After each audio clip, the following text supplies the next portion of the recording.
नमस्ते दोस्तों, कैसे हैं आप सब। उम्मीद करती हूँ आप सब मस्त होंगे और अपनी अपनी तैयारी में व्यस्त होंगे। मैं स्कूल लेक्चरर पॉलिटिकल साइंस से हूँ। और दोस्तों, आप लोगों के बहुत ज़्यादा वाले ये मैसेज आ रहे हैं कि दीदी आपने रिवीजन की वीडियो के बारे में बोला था और अभी तक आपने वीडियो नहीं डाली है। तो उसके लिए मैं बहुत क्षमा प्रार्थी हूँ आपसे, क्योंकि मेरी तबीयत कुछ 15-10-12 दिनों से बिल्कुल भी ठीक नहीं है। अभी भी खैर बिल्कुल बिल्कुल ठीक तो नहीं हुई है, लेकिन हाँ थोड़ी सी रिलीफ है। तो सोचा आप लोगों के लिए वीडियो बना देती हूँ। तो देखिए दोस्तों, रिवीजन का तो ये है कि जैसे मैंने रिवीजन किया था मैं आपको उसी के आधार पर बताऊंगी। और उसके आप अपना भी हो सकता है, आपने अगर कोई शेड्यूल अपना बना रखा है तो मैं आपको अभी ये कहूँगी कि आप बिल्कुल भी उसमें परिवर्तन बिल्कुल भी नहीं करें, ठीक है। और जो आपने अपना जिस तरीके से आप अपना रिवीजन कर रहे हैं उस तरीके से रिवीजन करते रहें। यहाँ मैं सिर्फ वो चीज़ें बता रही हूँ जो जिस तरीके से मैंने अप्लाई की थी जब मैंने रिवीजन किया था। तो रिवीजन करने का सबका अलग अलग तरीका होता है। किसी ने शॉर्ट नोट्स बनाए होते हैं, किसी ने अंडरलाइन की हुई होती है किताबों को, और किसी ने क्वेश्चन आंसर के थ्रू करता है। तीन ही तरीके से मोस्टली रिवीजन करते हैं सभी। तो मैं मेरा बता दूं कि मेरा तो ये था कि जैसे फर्स्ट पेपर है, फर्स्ट पेपर के मैंने हिस्ट्री के ही नोट्स बना रखे थे, मैनेजमेंट के मैंने नोट्स नहीं बनाए थे। और पॉलिटी मेरा खुद का सब्जेक्ट था तो उसके भी कोई मेरे पास ऐसे नोट्स नहीं थे पर्टिकुलर इसके। हाँ, वो मेरे जो मैंने संविधान के बना रखे थे मैंने उसी में से पढ़ा था। दूसरा, साइंस और मैथ इंग्लिश ये तीन सब्जेक्ट मैंने छोड़े ही थे। और हिंदी का मैंने 9 से 12 की बुक से पढ़ी थी, तो मैंने लास्ट टाइम पे भी उसी से पढ़ी थी, 9 से 12 की से ही। जो थोड़ी बहुत मुझे पढ़नी थी संधि वगैरह मैंने 4-5 चीज़ें ही पढ़ी थी, कोई बहुत ज़्यादा उसमें मैंने नहीं पढ़ा था, क्योंकि मुझे यह था कि 3 क्वेश्चन बैठ गए तो बहुत है, ठीक है। बट रीजनिंग के लिए मैंने कोई भी ऐसा कुछ नहीं किया था, क्योंकि रीजनिंग का मुझे ये था कि मेरे को इसमें रीजनिंग का ये होता है कि आपको 2-4 बार 5 बार अगर आपने किसी चीज़ की एक बार प्रैक्टिस कर ली तो बार बार करने की मुझे नहीं लगता कोई ज़रूरत होती है, क्योंकि उसके आधार पर ही क्वेश्चन होना है तो आ जाते हैं। और रीजनिंग का ऐसा कभी कोई क्वेश्चन टफ नहीं आया जिसमें आपको बहुत ज़्यादा एग्जाम में उसको करने की या समय देने की ज़रूरत है। वो आपको इजी वे में हो जाता है, जो होना होगा वो इजी वे में हो जाएगा, और जो अगर थोड़ा सा घुमा के दिया होगा वो आपसे होगा भी नहीं। तो मैं आपको ये सलाह दूंगी कि फर्स्ट पेपर में जो आपको सबसे ज़्यादा जिस चीज़ पे ध्यान रखा, अब तो साइकोलॉजी को भी फर्स्ट पेपर में ही बना दिया है। और मेरे पास तो ये था कि साइकोलॉजी के मेरे खुद के नोट्स थे तो मुझे रिवीजन करने में इतनी दिक्कत आती नहीं थी। लेकिन यदि आपने अपने शॉर्ट नोट्स नहीं बनाए हैं तो आपने कुछ तो कर रखा होगा, जैसे कि आपने बुक में हाइलाइटर से हाईलाइट कर रखा होगा, या फिर आपने अंडरलाइन कर रखी होगी, क्योंकि रिवीजन तो तभी ज़्यादा अच्छे से हो पाएगा। वैसे आप बुक्स को पढ़ने बैठेंगे तो मेरे हिसाब से बुक्स तो कैसे पढ़ पाएंगे, लेकिन अगर आपने कुछ भी नहीं कर रखा तो आपको उसके लिए भी हताश होने की ज़रूरत नहीं है। उसके लिए भी एक हमारे पास आइडिया है कि आप उस हिसाब से कर सकते हैं, ठीक है। तो मैं मेरा बता दूं कि मैंने फर्स्ट पेपर का तो ऐसे किया था कि जैसे मैंने शॉर्ट नोट्स बना रखे थे सिर्फ हिस्ट्री के, और अब जैसे साइको भी उसमें है तो उसके भी हो गए। और शॉर्ट नोट्स भी हम ऐसे बना रखे थे, मैं आपको एक बार बता दूं कि इसके लिए मैंने पर्टिकुलर हिस्ट्री में मैंने ऐसा कुछ कोई कॉपी वगैरह नहीं बनाई थी। लेकिन मैंने क्या किया था, जैसे मैंने जैसे हमारे क्रांति का जैसे कोई भी एक टॉपिक है, जैसे लाला लाजपत राय वगैरह का एक टॉपिक है, तो मैंने जैसे उनका 2-2 3-3 पेज पे है तो मैंने ऐसे एक पेज बना के और उसी पे वहीं पर ही वो आलपिन लगा ली थी उसी पे। तो फिर लास्ट टाइम में मैंने बुक को ना पढ़ के सिर्फ इसी पेज को पढ़ लिया था। ऐसे मैंने पेज बना रखे थे कि इसमें फिर सारे आ गए, ये थोड़ा थोड़ा इंपॉर्टेंट चीज़ें सबकी लिख ली इसमें, विवेकानंद की वगैरह की सबकी। ऐसे मैंने पेज बना बना के मेरी किताब पे ही लिख लिए थे। ऐसे मेरे पास ऐसे बहुत सारे पेज हो गए थे, ये जो सारे हैं तो ये मैंने इसमें ही बुक में ही लिख रखे थे, ऐसे लगा दिया था बुक में ही। जैसे HR है, HSRA है, भगत सिंह वगैरह सब इसमें को सारे इसमें ऐसे लिख लिए थे। ये तो मैंने ऐसे तो मैंने हिस्ट्री का कर लिया था रिवीजन।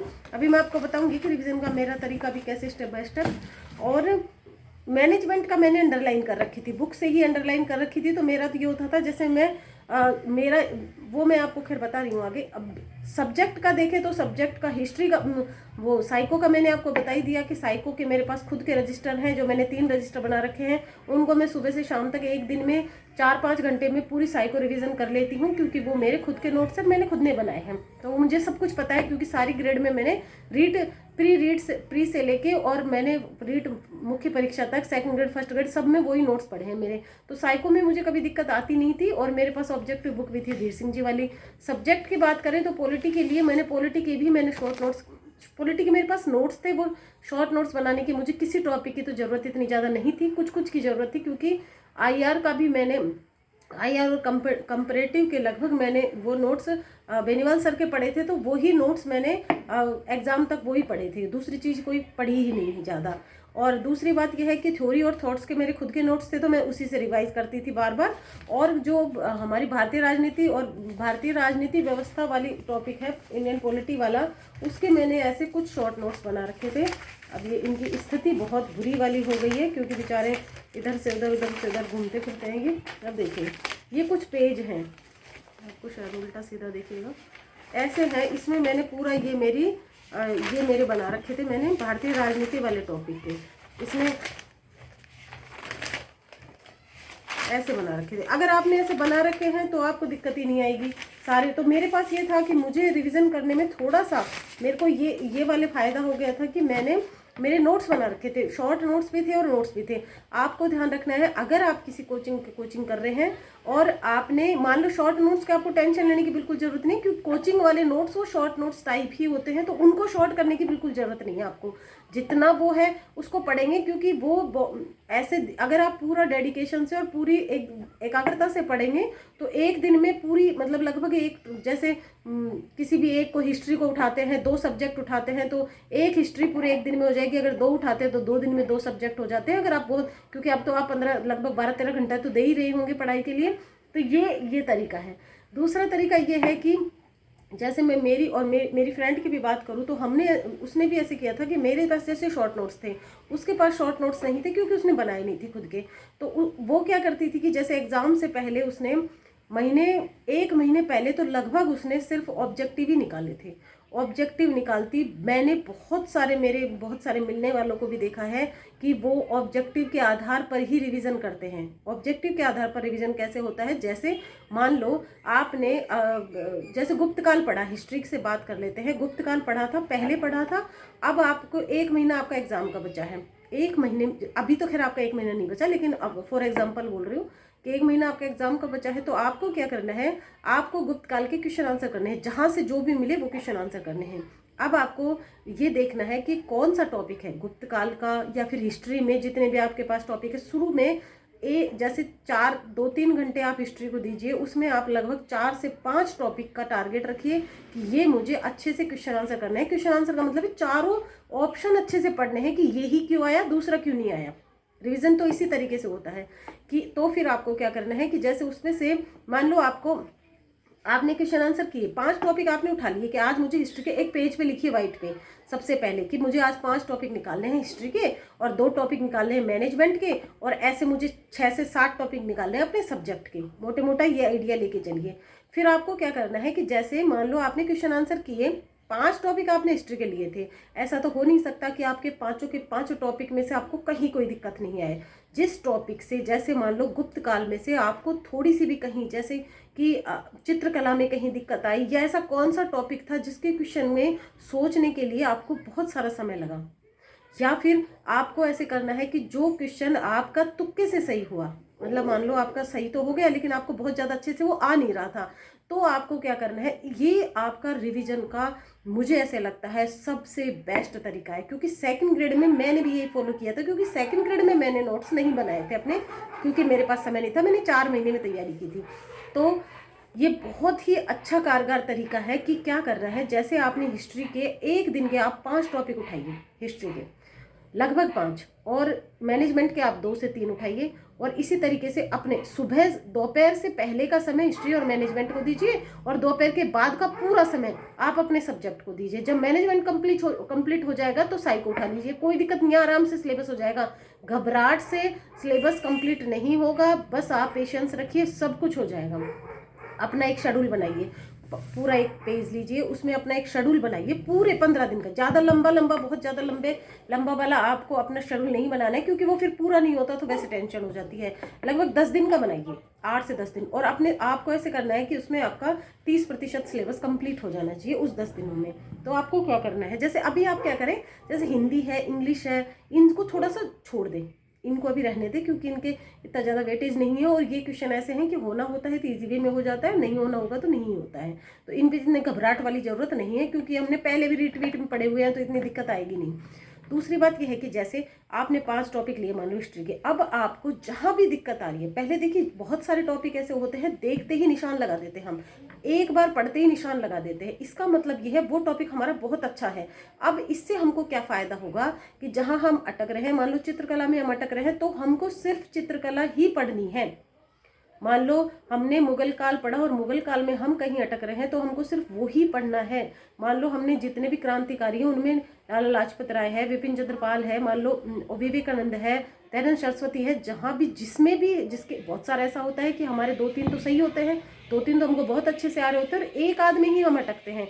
तो हमको उस टॉपिक को पूरा का पूरा कंप्लीट पढ़ने की बिल्कुल ज़रूरत नहीं है, हमको सिर्फ वो टॉपिक पढ़ना है एक जहां हम अटके हैं। मान लो क्रांतिकारियों में आप एक ही आपको नहीं आ रहा, बाकी आपको सही आ रहे थे, या फिर 2 से 3 आपको आ रहे थे, 1-2 ही आपको नहीं आ रहे थे, तो ये आपको पता कैसे चलेगा कि कौन सा मुझे बहुत अच्छे से आ रहा है और कौन सा मुझे बिल्कुल ही नहीं आ रहा। तो फिर इससे क्या होगा, आपके समय समय बहुत बच जाएगा, इससे आपका बहुत कम खराब होगा। क्या कारण है कि जैसे हमको पूरा का पूरा इतना लंबा सिलेबस टॉपिक पढ़ने की ज़रूरत नहीं पड़ेगी।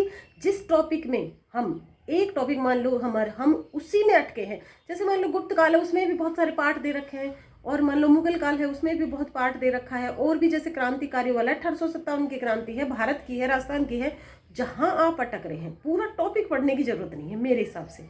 क्योंकि अब आप जितनी बार पढ़ेंगे उतनी बार आपको ऐसा लगेगा मुझे नहीं आ रहा, मुझे नहीं आ रहा, ऐसा नहीं है। आप क्वेश्चन करेंगे, आपको पूरा पता चलेगा कि कौन सा टॉपिक आपको बिल्कुल ही नहीं आ रहा, और फिर उसी आधार पर आप उसको पढ़ेंगे। बहुत बहुत बहुत बेनिफिशियल रहेगा। आप ज़्यादा नहीं, आप इसको सिर्फ 8 दिन, मेरे कहने से 8 दिन ये वाला काम करके देखिए। इससे क्या होगा, जो आपको मान लो जैसे मान लो मैं इसमें से एक टॉपिक देख लेती हूँ पहले, फिर आपको बताती हूँ। जैसे मान लो राष्ट्रीय आंदोलन है, राष्ट्रीय आंदोलन में महात्मा गांधी, नेहरू, वल्लभ भाई पटेल, आज़ाद, अंबेडकर, ये है। अब मान लो इसमें से आपके 2 से 3 चीज़ पहले ही अच्छी थी, आप जब रिवीजन करने बैठे हैं तो इसको पूरे के पूरे को रिवीजन कर रहे हैं लाइन टू लाइन, इसकी आपको ज़रूरत नहीं पड़ेगी और आपका 70 से 80% समय बच जाएगा। क्योंकि जब आप क्वेश्चन आंसर करने बैठेंगे तो जो चीज़ आपको बहुत अच्छे से आ रही है वो आराम से हो जाएगी।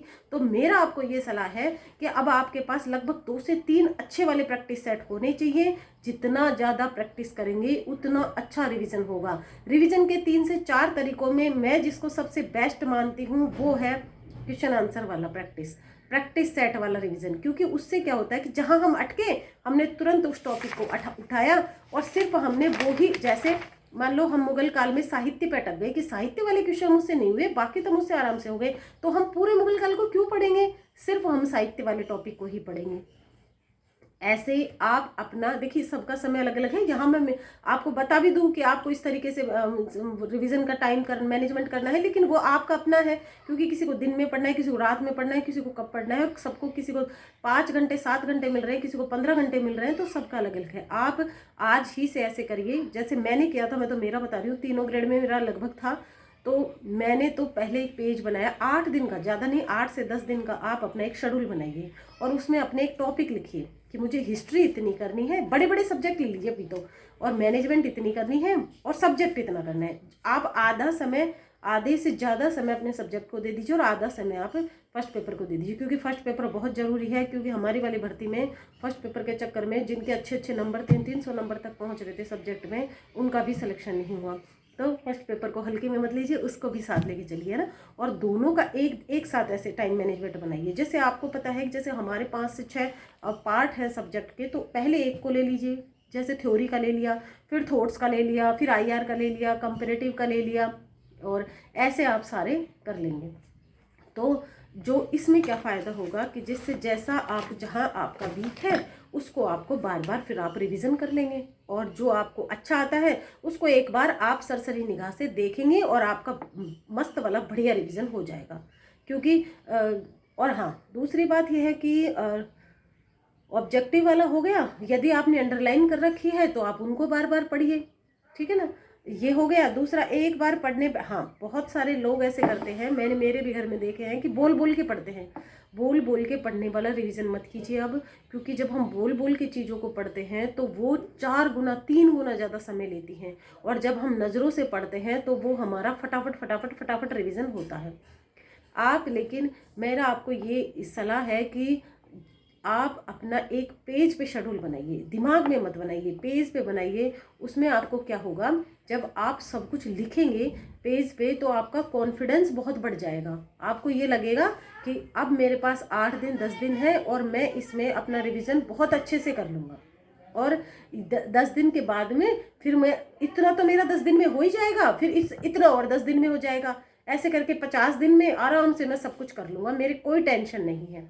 ठीक है, और बोल बोल के पढ़ना ही नहीं है, नज़रों से पढ़ना है, क्वेश्चन आंसर के हिसाब से रिवीजन करना है। देखिए, इस वीडियो का पूरा सार अगर मैं आपको दूं तो मैं तो आपको यही बताऊंगी कि क्वेश्चन आंसर वाला रिवीजन कीजिए, प्रैक्टिस सेट वाला लास्ट के 1 महीने, अभी तो आपको फिर भी जो पढ़ना है आप अपने हिसाब से रिवीजन कर लें, लेकिन लास्ट का 1 महीना आपको सिर्फ और सिर्फ प्रैक्टिस सेट वाला रिवीजन करना है। जहाँ अटक रहे हैं तुरंत देख लीजिए। ऐसे तो क्या होता है कि जब हम प्रैक्टिस सेट के हिसाब से रिवीजन नहीं करते हैं तो पढ़ते रहे, हमको पता ही नहीं चलता कि हमारा कौन सा टॉपिक वीक है। ऐसे लगता है कि सब कुछ आता है, या ऐसे लगेगा कुछ नहीं आता।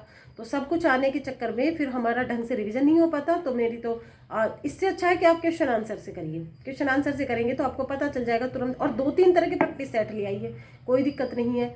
जैसे कि मेरे पास ओल्ड पेपर वाला तो है ही अपने पास, आप सबके पास होगा वो ओल्ड पेपर वाला तो, और मेरे पास सब्जेक्ट के तो लगभग मेरे पास टोटल ही प्रैक्टिस सेट थे, ओल्ड पेपर ही थे लगभग सब्जेक्ट के। तो मैंने वैसे क्वेश्चन नहीं किए जितने भी, जैसे आपका जो भी सब्जेक्ट है तो आपको पता ही होगा कि यूपीपीएससी, किसी भी पीएससी कहीं भी एग्जाम में एक बुक वैसी भी आती है, मेरे पास है वैसी बुक पॉलिटी की तो। और राजस्थान में भी जैसे कि असिस्टेंट प्रोफेसर के जितने भी एग्जाम आए हैं वैसी बुक ले आइए। एक मार्केट में सब सब्जेक्ट की मिलती है, पॉलिटी की तो मिलती है क्योंकि मैंने ली थी तो मुझे पता है। और जो सारे पीएससी के एग्जाम की हो वो ले आओ सब्जेक्ट के तो। और फर्स्ट पेपर की जैसे दक्ष पब्लिकेशन काफ़ी अच्छा है, सिखवाल की भी काफ़ी अच्छी आती है। मैंने तो सिर्फ दक्ष की ही ज़्यादा यूज़ की थी, दक्ष और सिखवाल की, तो आप उनको ही करिए, बढ़िया बुक है, बढ़िया किताबें हैं। ठीक है, चलो इधर, ये मेरा डॉगी है। और तो ठीक है, तो मेरा तो यही है, मैंने तो क्वेश्चन आंसर से की थी। एक शेड्यूल बनाइए अपना, आप बहुत अच्छी स्थिति में पहुंच जाएंगे, बिल्कुल भी आपको टेंशन लेने की ज़रूरत नहीं है। ठीक है, प्रैक्टिस कीजिए, बार बार प्रैक्टिस कीजिए। मैंने अपने हर वीडियो में यही बोला है, जो जितने ऑब्जेक्टिव निकालेगा, जो जितनी प्रैक्टिस करेगा वो उतनी अच्छी स्थिति में पहुंच जाएगा।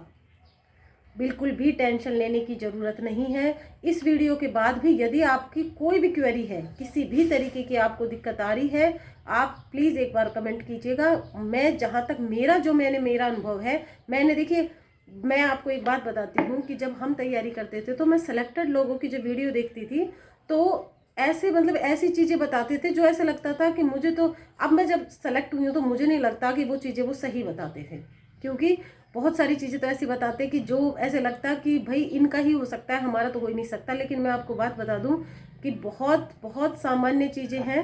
एक सेकंड, फोन आ गया, कि कोई दिक्कत नहीं है, आप आराम से अपना एक, बहुत आराम है, बहुत इजी है, जिस दिन होना होता है उस दिन हो जाता है, आपको पता भी नहीं चलेगा।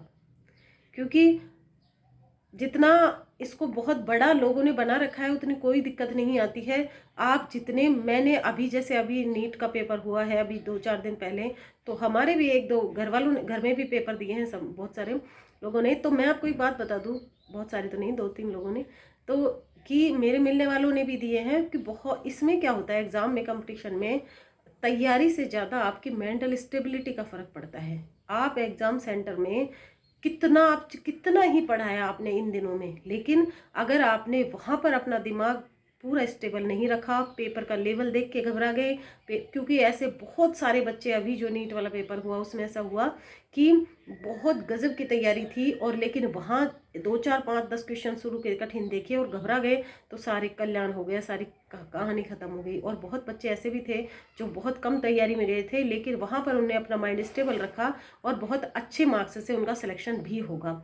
तो इसके लिए हम बहुत बढ़िया एक वीडियो बनाएंगे पूरी अलग से। अभी आपकी रिवीजन के हिसाब से मुझे लगता है मैंने मेरा तरीका बताया है, बाकी आप लोगों का जो तरीका अगर आप अपना रहे हैं आप उसी को अपनाइए। किसी की नई नई आपको फॉलो करने की जरूरत नहीं है, किसी की नई आपको अच्छी लगती है तो आप फॉलो कीजिए। अगर आपको नहीं लग रहा है कि नहीं इससे अच्छा तो मैं ही, तो मेरा ये मानना है आपका जो अच्छा तरीका है आप वही अपनाइए। ठीक है, सबके अलग अलग पढ़ाई का तरीका होता है। मेरा यही था, 1 महीने तक मैंने सिर्फ और सिर्फ ऑब्जेक्टिव निकाले थे। और ऑब्जेक्टिव ऐसे नहीं है कि ऑब्जेक्टिव ही निकालते रहे, जहाँ दिक्कत आई वहाँ बुक उठाई, बुक को देखा, पूरा टॉपिक अच्छे से पढ़ा, बहुत अच्छे से पढ़ा, और लगा कि इसमें पार नहीं पड़ेगी तो वहाँ 5-10 पेज का एक इतना सा, मतलब जैसे छोटा सा पेज लिया और एक बार उसको छोटा लिख लिया, उसको चाहे एग्जाम के 15 ही दिन बच रहे हों, और फिर उसको एक बार लगा लिया कि दोबारा जब देखूंगी तो एक बार इसको जरूर देखना है। और मेरा तो ये था, मैंने तो मेरे सिलेबस में एक एक चीज़ें ये लिख ली थी कि मुझे कौन सी चीज़ें लास्ट में कहाँ से पढ़नी है। मैं ये आपको भी सलाह दूंगी कि आपको भी लिख लेनी चाहिए, कि रिवीजन में बहुत हेल्प करेगी। कई बार हम ऐसे होता है कि कोई टॉपिक कहीं से पढ़ लेते हैं, कोई टॉपिक कहीं से पढ़ लेते हैं, लास्ट में हमको याद नहीं रहता। तो मैंने ऐसे भी एक एक चीज़ें लिख ली थी अपने सिलेबस में ही कि ये टॉपिक मुझे वहाँ से भी देखना है। जैसे कोई टॉपिक होता था मुझे क्वेश्चन आंसर से ही देखना होता था, तो मैं इसको ऐसे लिख देती थी कि मुझे इस टॉपिक को क्वेश्चन आंसर वाली बुक से देखना है, पेज नंबर इतने पे। यह आपको बहुत हेल्प करेगा। और अगर इसके अलावा भी फिर भी आपकी कोई क्वेरी है कि रिवीजन में अगर आपको कहीं से कुछ अभी भी लग रहा है कि नहीं ये चीज़ मेरी छूट गई है, क्योंकि मैंने आज कोई ऐसे पूरा शेड्यूल नहीं बनाया, स्वास्थ्य खराब होने की वजह से थोड़ा सा पूरा मैनेज नहीं, लिखा नहीं ढंग से, तो आपको अभी भी कुछ छूट गया हो तो आप कमेंट कीजिए, अपन कल एक वीडियो और ले आएंगे, ठीक है। और ज्योग्राफी का आपको पूरा कंप्लीट मैंने सिलेबस करवा दिया है, जनगणना भी हो गई है, और बाकी पॉलिटी के जो टॉपिक बच रहे हैं उनको भी करवाएंगे। तो पढ़ते रहिए, मस्त रहिए, व्यस्त रहिए और स्ट्रेस फ्री रहिए, बस बढ़िया होगा, जो होगा वो होगा, जो आपके लिए बेस्ट होगा, जो प्रभु ने आपके लिए अच्छा सोच रखा होगा वो होगा, ठीक है। तो टेंशन फ्री रहिए और कमेंट करके बताना कि ये वाली वीडियो आपको कैसी लगी, और चैनल को सब्सक्राइब नहीं किया है तो सब्सक्राइब कर लेना, ठीक है। Thank you very much. और आगे कौन सी वीडियो आपको चाहिए उसके लिए भी कमेंट करना, ठीक है। Thank you.